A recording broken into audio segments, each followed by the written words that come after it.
write any words, so I can't say anything.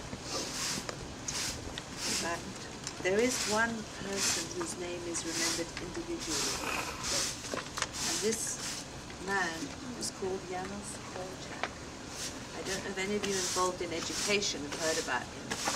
He was a Jew who lived in Warsaw, in Poland. And his name was actually Henryk Goldschmidt.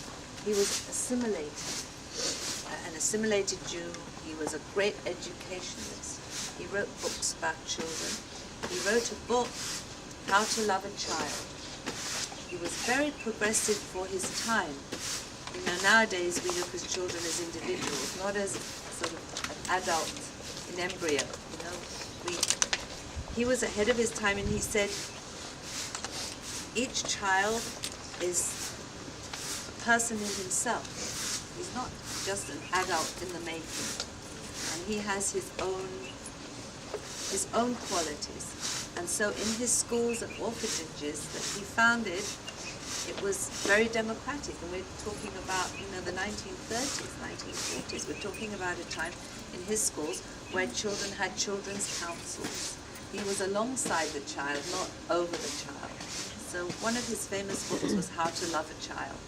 He said that what you should do for a child is teach them how to fly a kite and make sure he drinks a lot of water. You know, that might sound funny, but you know, to fly a kite is a great thing, isn't it? I know, it's one of my favorite things I did with my kids. And children need to drink water. He came to this country at one time, that's what he told the people on the kibbutz where he stayed. So he's a very special individual. He didn't know that he was Jewish. The story is that he had a pet canary that died, and he went to put a cross on the grave. And his friend said, "What are you doing?" No, he said, "What are you putting a cross on the grave?" He didn't realize that he was actually born Jewish. And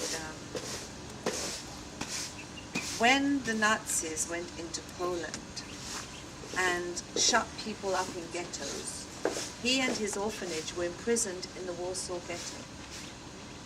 Or he and his children. And here you see, I mean, they're emaciated. You'll see people had no food. People were dying of starvation. The time came when they closed the ghettos and transported everybody to the gas chambers. And he and his children went on the transport to Treblinka. In the museum, you'll see also his reading spectacles. It's really, these little human things really touch me anyway. I'm sure they will you. There is a little piece about him in the museum.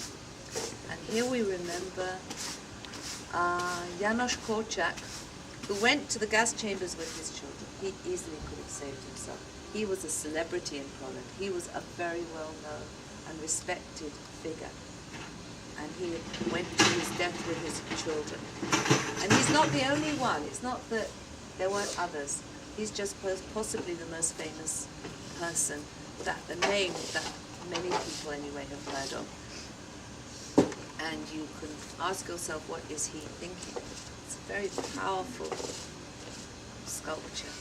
You see, he's trying to protect the children with his big, warm hand. But his hand is cracked, right? Can't protect them. He's looking and he's saying, you know, what's happened to this world? It's gone upside down. Maybe I've taught you the wrong things. Maybe instead of teaching you to love your fellow man, I should have taught you how to scramble over barbed wire, how to survive in this world that's gone upside down. What is going on here? And this is just from his diary. He wrote, "All I want is to sit in my small narrow room in Jerusalem with a pen, a pencil, a Hebrew dictionary, a desk, and to write a new story, a fresh page, a last chapter." So he never did. But we remember him here and his children. And people here have placed stones. People ask me, what are the stones on the graves? He's not buried here. He doesn't have a grave. Some people have passed, that's why there are stones all over it.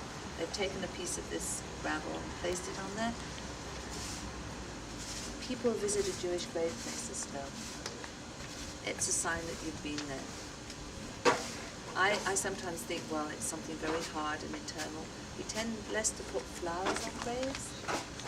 Still, that's what people do. So that's Janos Korczak, another tragic story, 1 of 6 million. So there we go.